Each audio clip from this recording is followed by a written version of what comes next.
You know, it's a wild thought. A brain cell and a skin cell have the exact same DNA. So what makes them so different? For the longest time, science could only get a blurry answer by mashing thousands of cells together and looking at the average. All the important little details got lost. But what if? What if you could zoom in and see each cell, one by one? Well, today we're diving into the technology that does exactly that. And believe me, it is changing everything we thought we knew about life itself. Okay, so here's our game plan. We're going to start with a really simple idea, the difference between a smoothie and a bowl of fruit. Then we'll get into the nitty-gritty of how we can actually see individual cells and turn them into data. From there, we'll talk about the cellular GPS that helps us navigate all this information. And finally, we'll look at the incredible payoff, what it means to map the blueprint of life itself. So why is this whole thing such a massive game changer? Well, to really get it, you got to understand the problem it solved. And it all starts with something we can all relate to. Right, so just picture this. You're making a smoothie.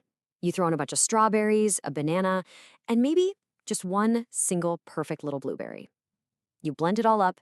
Now you can taste the strawberry, you can taste the banana, but that one blueberry, poof, it's gone. Its unique flavor is completely swamped by everything else. And that, right there, is the exact problem scientists were stuck with for decades. And this slide really hits the nail on the head. The old way of doing things, what we call bulk analysis, that's the smoothie. You get one average flavor from thousands of cells all mushed together.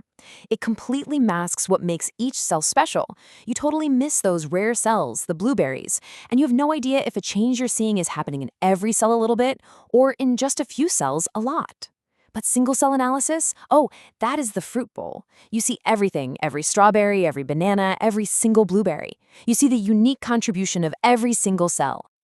Okay, so if the smoothie was the problem, how did we finally get to see the whole fruit bowl? Let's jump into the high-resolution solution that made it all possible.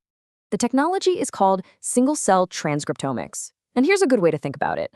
Imagine a cell's DNA is this enormous cookbook with every recipe the cell could ever possibly make. Well, this technique doesn't try to read the whole giant book. Nope. Instead, it looks only at the specific recipe cards, the RNA messages that the cell is actually using right at this very moment. And that collection of active recipe cards has a name. It's called the transcriptome.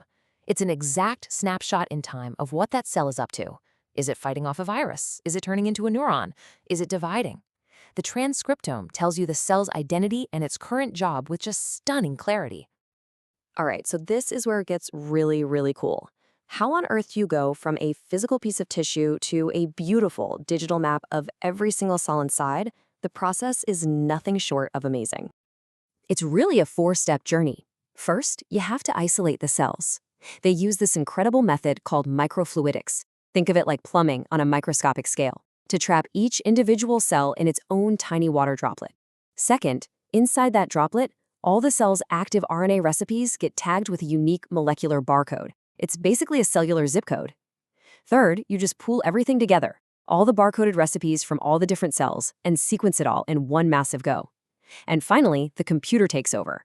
It reads all those zip codes and does this huge digital sorting job, putting every single recipe card back with the cell it originally came from. And you've got to appreciate just how delicate and sensitive this whole process is. There's a ridiculously tiny amount of RNA in any given cell.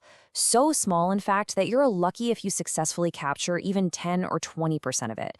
The fact that we can build such detailed maps from just a fraction of the information is, well, it's just a stunning technical achievement. Okay, so the sequencing is done, and what you're left with is a mountain of data, an absolute avalanche of it. And that's the next big hurdle, right? How do you make sense of it all? It's like having a phone book with every person in a huge city, but no map to show you where they live or what neighborhood they're in. The raw output is basically a giant spreadsheet, a grid of numbers with cells as rows and genes as columns. But the real magic begins when data scientists or bioinformaticians take that grid and transform it into a visual map, a picture where every single one of those thousands of cells gets represented by a single dot. And they use a few key tricks to build these maps. First, they have to simplify the data. It's a technique called dimensionality reduction, but all it really means is they take data from thousands of genes and squish it down into a 2D or 3D plot that a human can actually look at. On that map, cells that are alike naturally clump together. Then, computer algorithms automatically find these clumps or clusters, which lets us identify different cell types and sometimes discover totally new ones we never knew existed. And maybe the coolest part of all is they can arrange the cells to reconstruct a process over time. It's like creating a flipbook movie of how a stem cell slowly matures and develops into, say, a brain cell. So we've got the tech, we've got the data, we've got the maps. This leads to the most important question of all. So what? What's the scientific payoff? What can we do now that was totally impossible before? And let me tell you, the applications are already mind-blowing. I mean, we are talking about doing things that felt like science fiction just a few years ago. For instance, scientists use this to find a super rare cell in the lung, the pulmonary ionocyte, that's central to cystic fibrosis. It was hiding in plain sight the whole time. In oncology, it's giving us a spy's blueprint of all the different cell types inside a tumor, helping us figure out why some treatments work and others don't. And now there's a massive global effort called the Human Cell Atlas, which aims to map every single one of the 37 trillion cells in the human body. It's going to be a guide to health and disease on a scale we've never dreamed of.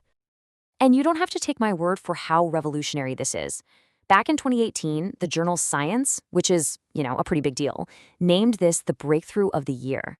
It was a clear signal to the entire world that a new era in biology had officially begun. So we've essentially gone from looking at life through a foggy window to seeing it in stunning, high-definition 4K. We can see the portrait of every individual, not just a blurry photo of the crowd. And that leaves us with this incredible, tantalizing question. Now that we can map biology with this unbelievable precision, now that we can understand each cell's individual story, what disease, from Alzheimer's to cancer, are we finally going to understand and finally conquer one cell at a time?